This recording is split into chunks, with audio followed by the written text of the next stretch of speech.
उसको पैसों की जरूरत थी और मुझे उसके जिस्म की। मेरे अंदर का शैतान पूरी तरह जाग चुका था। जब मैं कमरे में उसके पीछे दाखिल हुआ, वो बुर्का पहन रही थी। मुझे इसका मुजरा देखते हुए मुसलसल 10वां दिन था। क्या गजब की नई चीज हीरा मंडी में आई थी। उसका नाम बुलबुल था। जब वो नाचती और थरकती थी तो जैसे सब तमाशबीन महव हो जाते। रोजाना इसको नाचता देखकर मेरी शैतानी हवस मजीद प्यासी होती जाती और मैंने फैसला कर लिया कि इससे जरूर मिलूंगा। मैं हर कीमत पर इसे हासिल करना चाहता था। उस दिन मुजरे के दौरान वो बुझी बुझी सी दिखाई दे रही थी। उसके नाच में वो रवानी भी नहीं थी, लेकिन मुझे उससे मिलना था, बात करनी थी और मामला तय करने थे। मुजरे के इख्तिताम पर जब सब तमाशबीन चले गए तो मैं भी उठा। वो कोठे की बालकनी में अपनी नायका के साथ किसी बात पर उलझ रही थी। दरवाजे के थोड़ा सा करीब हुआ तो मैंने सुना है कि वो इससे रो रो कर कुछ मजीद रकम का मुतालबा कर रही थी, मगर नायका इसको धुतकार रही थी और आखिर में गुस्से में वो बुलबुल को अगले दिन वक्त पे आने का कहकर वहां से बड़बड़ाती हुई निकल गई। बुलबुल को पैसों की अशद जरूरत है, ये जानकर मेरे अंदर खुशी की एक लहर दौड़ गई। चेहरे पर शैतानी मुस्कुराहट फैल गई कि वो जरूरत पूरी करके मैं इसके साथ जो चाहे कर सकता हूं। मैं उसकी जानिब बढ़ा। उसका चेहरा दूसरी तरफ था और वो बुर्का पहन रही थी। पास जाकर मैंने इसे पुकारा तो वो मेरी तरफ मुड़ी। इसका चेहरा आंसुओं से तर और बर्फ की मानिंद ऐसे सफेद था जैसे किसी ने इसका सारा खून निकाल लिया हो। उसकी ये हालत देखकर मैं चकरा सा गया और इससे पूछा कि क्या हुआ है, वो ऐसे क्यों रो रही है। मेरी तरफ देखते हुए वो चंद लम्हे खामोश रही और मेरे दोबारा पूछने पर घुटी घुटी आवाज में बोली, मां मर गई। क्या? जब मुझे इसकी समझ नहीं आई तो वो बेख्तियार रोते हुए दोबारा बोली कि आज मेरी मां मर गई। इस जवाब से जैसे मेरे मुंह को ताला लग गया। मेरी शैतानी हवस, जिसको पूरा करने के लिए मैं इसकी जानिब आया था, मुझसे मीलों दूर भाग गई। तो तुम यहां क्या कर रही हो? मैंने गुस्से और हैरत से उससे पूछा। कफन दफन के पैसे नहीं है मेरे पास, इसलिए मैं मुजरा करने आई थी, मगर नायका आज पैसे ही नहीं दे रही। कहती है बहुत मंदी है, तमाशबीन कोठे पर नहीं आते, जो आते हैं वो पहले की तरह कुछ लुटाते नहीं। वो कह रही है कि ईदी वालों से अपनी मां के कफन दफन का इंतजाम करवा लो। इतना कह के वो बुर्का पहन के कोठे से बाहर निकल आई। मैं भी इसके पीछे चल पड़ा। मैं तुम्हारी मां के कफन दफन का बंदोबस्त करता हूं। वो चंद लम्हे मुझे मशकूक नजरों से देखती रही और फिर खामोशी से मेरे साथ बैठ गई। गाड़ी टकसाली से बाहर निकालते हुए मैंने बुलबुल से उसके घर का पता पूछा। वो इलाका मेरे लिए नया नहीं था, कई बार मैं वहां से गुजरा हुआ था। मैंने गाड़ी उस तरफ मोड़ दी। सारा रास्ता वो खामोशी से रोती रही। मेरे पास इसको तसल्ली देने के लिए अल्फाज भी नहीं थे। कुछ देर में हम बुलबुल के घर पहुंच गए। ये छोटा सा एक कमरा था। सहन के बीच में चारपाई पर इसकी मां की लाश एक गदले कंबल में लिपटी पड़ी थी। सहन में बल्ब की पीली रोशनी वहां बसने वालों और घर की हालत को चीख चीख कर आया कर रही थी। चारपाई के पास दो बूढ़ी औरतें बैठी थीं। एक की गोद में 7-8 माह का बड़ा गोल मटोल और प्यारा सा बच्चा खेल रहा था। आधी रात होने को आई थी। जैसे ही बुलबुल घर में दाखिल हुई, वो बूढ़ी औरतें बच्चा इसे सौंपते और देर से आने की वजह से नाराजगी का इजहार करते हुए वहां से रुखसत हो गई। बुलबुल बच्चे को लेकर कमरे की तरफ गई। बच्चा बहुत बेकरार था और फिर वो इसकी छाती से लिपट गया जैसे सुबह से भूखा हो। क्या ये बुलबुल का बच्चा है? ये एक नया इंकशाफ था कि बुलबुल शादीशुदा भी है। चंद लम्हों बाद वो कमरे से बाहर आई। मुझे यूं ही खड़ा देखकर फिर कमरे में गई और एक पुरानी सी कुर्सी उठा लाई। सेठ जी, माजरत, मेरे घर में आपको बिठाने के लिए कोई चीज नहीं है, वो कुर्सी रखते हुए शर्मिंदगी से बोली। मैं सर हिलाते हुए उस कुर्सी पर बैठ गया। कुछ समझ नहीं आ रहा था कहां से शुरू करूं। तुम्हारा असल नाम क्या है बुलबुल? बिलाखिर मैंने उससे पूछा। वो चुप रही, शायद बताना नहीं चाह रही थी। अफशा, मेरे दोबारा पूछने पर इसने आहिस्ता से कहा।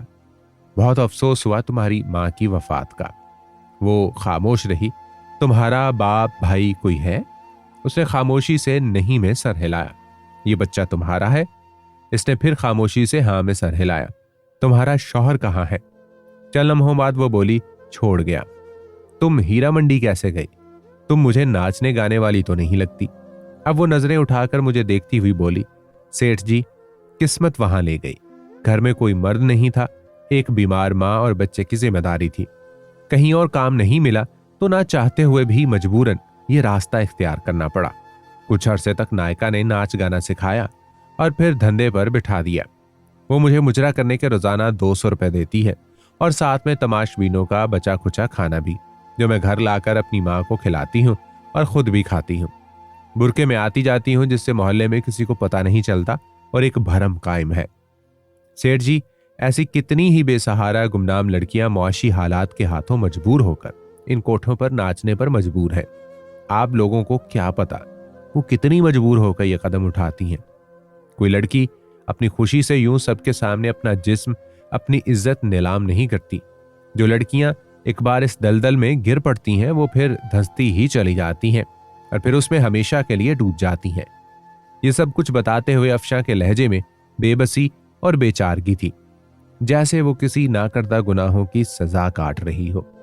मैं कुछ देर उसके चेहरे को देखता रहा, फिर पर्स से चंद नोट निकाले और इसके हाथ में थमाते हुए बोला, कल अपनी माँ की तदफीन करवा लेना और बच्चे के लिए कुछ खुराक और घर के लिए राशन पानी ले लेना। वो इतने सारे नोट एक साथ देकर हैरान हो गई। क्या हुआ? मैंने इसको यूं चुप देखते हुए पूछा। सेठ जी, मुझे इन रुपयों के बदले क्या करना होगा? वो डरते डरते पूछ रही थी। शायद ये सोच रही थी कि इन नोटों के बदले सेठ पता नहीं कब तक उसका जिस्म नोचेगा, कब तक उसको सेठ की रखेल बनकर रहना पड़ेगा। उसकी बात सुनकर मुझे अपने आप से इतनी नफरत हुई कि मैं ख्वाहिश करने लगा कि जमीन फट जाए और मैं इसमें समा जाऊं। मुझे एहसास हुआ कि मैं जिल्लत और अपने किरदार की पस्ती की आखिरी हद को छू रहा था। मैं उस बेहिस मुआशरे में एक तन्हा और बेसहारा लड़की की मदद कर रहा था, मगर वो इसको भी एक डील के तौर पर समझ रही थी। शायद जहां से मैं उठकर आया था वहां पर जाने वाले लोगों से बगैर किसी वजह की मदद की तवक्को नहीं की जाती। मैंने लरजती आवाज में जवाब दिया, तुम्हें कुछ नहीं करना पड़ेगा और तुम अब कोठे पर मुजरा करने नहीं जाओगी। अपने घर में रहोगी, हर महीने तुम्हें मनी ऑर्डर मिल जाया करेगा। तुमने करना बस ये है कि ये जो बच्चा तुम्हारी गोद में है इसकी तरबियत ऐसे करो कि ये एक दिन बड़ा होकर तुम्हारा सहारा बन सके। ये जो रकम मैं भिजवाऊंगा ये तुम पर कर्ज है, और जब तुम्हारा बेटा जवान हो जाएगा, एक काबिल इंसान बन जाएगा, तो तुम मुझे वापस कर देना। अफशा हैरान परेशान खड़ी मुझे देख रही थी। उस इंसान को जिसके सामने अभी वो नाच कर आई थी, वो उससे ऐसी बातें कर रहा था। फिर वो बेआवाज रो पड़ी। मुझसे वहां रुका नहीं गया। मैंने अफशा के घर का पता लिया और इसको अपना किया वादा याद दिलाकर वहां से रुखसत हो गया। सारे रास्ते मैं यही सोचता रहा, मुझे तुमसे कुछ नहीं चाहिए, मुझे तुमसे कुछ नहीं चाहिए अफशा। जो तुमने मुझे दिया है मैं इसका एहसान सारी उम्र नहीं उतार पाऊंगा। तुमने मुझ में दफन उस इंसानियत को जगा दिया जो मैं दौलत और शैतानी हवस के नीचे दबाकर मार चुका था। तुमने मुझे फिर से इंसान बनाया है अफशा। इस वाक़े के बाद मैं उन तमाम बुरे कामों से तौबा करके उसकी बारगाह में गुनाहों का बोझ लिए हाजिर हुआ। हर रोज उसके सामने अपने गुनाहों का एतराफ करता, उससे माफी की दरख्वास्त करता। मैं बाकायदगी से हर माह अफशा को मनी ऑर्डर भिजवाता रहा। कई दफा दिल किया कि मैं इस मसीहा को मिल कर आऊं, जिसकी वजह से मुझे इन तमाम गुनाहों और बदकारियों से निजात मिली, मगर हर दफा एक शर्मिंदगी आड़े आती रही कि कभी मैं अपनी शैतानी हवस के लिए इसका प्यासा था। और फिर वक्त गुजरता चला गया, दिन महीनों में बदलने लगे और महीने सालों में तब्दील होते गए, मगर मैं अफशा को भूला नहीं था। वो भी मेरी तरह बूढ़ी हो गई होगी और इसका बेटा भी जवान हो गया होगा। पता नहीं किसी काबिल बना होगा, अपनी माँ का सहारा बना होगा कि नहीं। मेरे बच्चे जवान हो गए थे। जिंदगी उतार चढ़ाव के साथ मुसलसल चल रही थी। एक शाम छुट्टी के दिन जब मैं अपने घर में मौजूद था तो मुलाजिम ने आकर मुझे बताया कि एक औरत और इसके साथ एक जवान लड़का आपसे मिलने आए हैं। कौन है? मालूम नहीं साहब, पहली बार इनको देखा है, मुलाजिम ने मुअद्दबाना लहजे में जवाब दिया। अच्छा, इन्हें ड्राइंग रूम में बिठाओ, मैं आ रहा हूं। कौन हो सकता है? यही सोचते हुए मैं ड्राइंग रूम की तरफ बढ़ा। एक औरत पुरनूर चेहरे के साथ सफेद बड़ी चादर में खुद को छुपाए हुए हाथ में एक पुरानी सी डायरी लिए खड़ी थी और इसके साथ अच्छे कपड़ों में मलबूस एक बड़ा हैंडसम नौजवान खड़ा था। उस लड़के को मैं जानता था, वो हमारे इलाके का नया डीएसपी अहमद था। सलाम सेठ जी। मैं अफशा हूं और ये मेरा बेटा अहमद। जो ही उसने अफशा का नाम लिया, मेरे जहन में उसका माजी का चेहरा घूम गया और फिर मुझे पहचानने में देर नहीं लगी कि वो अफशा थी। आप मुझे पहचान गए ना? मैंने सर हिलाते हुए हाँ में जवाब दिया और उनको बैठने का इशारा किया। अफशा फिर अपने बेटे से मुखातिब होकर बोली, अहमद बेटा, यही है मेरे मसीहा जिनकी बदौलत तुम्हारी माँ गंदगी की दलदल में गिरते गिरते निकली, और यही है जो तुम्हारी पढ़ाई और तुम्हें यहाँ इस मकाम तक लाने का जरिया है। मैं इनको जानता हूँ अम्मी जान, इनका शुमार इलाके के मुअज़्ज़िज़ तरीन अफराद में होता है, मगर मैं ये नहीं जानता था कि मुझे इस मकाम पर लाने में इनका किरदार सबसे अहम है।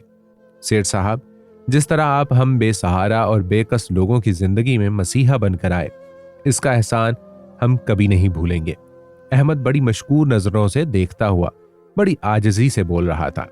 ऐसे कहकर आप लोग मुझे शर्मिंदा मत करें, मैंने अफशा की तरफ देखते हुए कहा। आज उसको पुकारते हुए बेख्तियार मेरे मुंह से अफशा बहन निकल गया।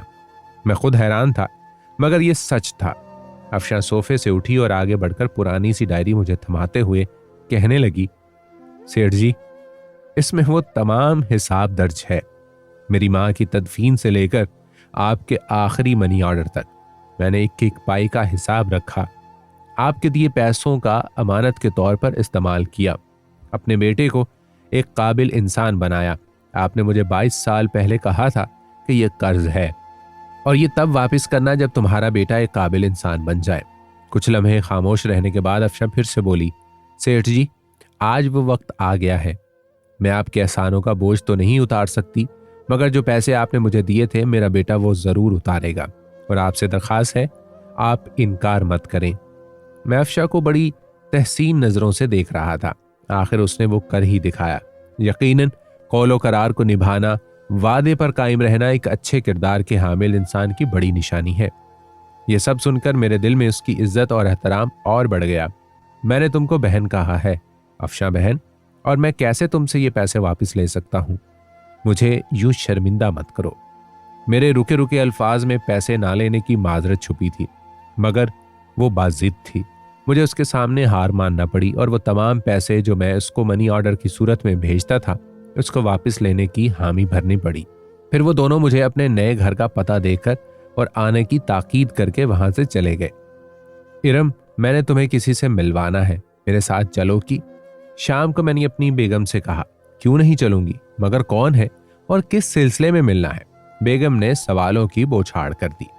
मैंने रूबी बेटी के लिए एक लड़का पसंद किया है, तुम मिल लो, अगर तुमको पसंद आ जाए तो फिर उसके बाद रूबी से बात कर लेना।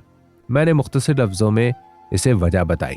अगले दिन मैं और मेरी बेगम इरम नाज अफशा के घर में थे। इरम को भी अहमद बहुत पसंद आया। हमने फिर अफशा से अहमद और रूबी के रिश्ते की बात की। अफशा को भी भला इससे क्या एतराज हो सकता था, वो फूले से नहीं समा रही थी, और यूं मेरी बेटी का रिश्ता अफशा के बेटे अहमद से तय हो गया।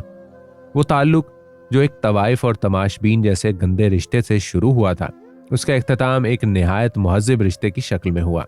यह सच है कि हर इंसान को कुदरत सुधारने का मौका जरूर देती है।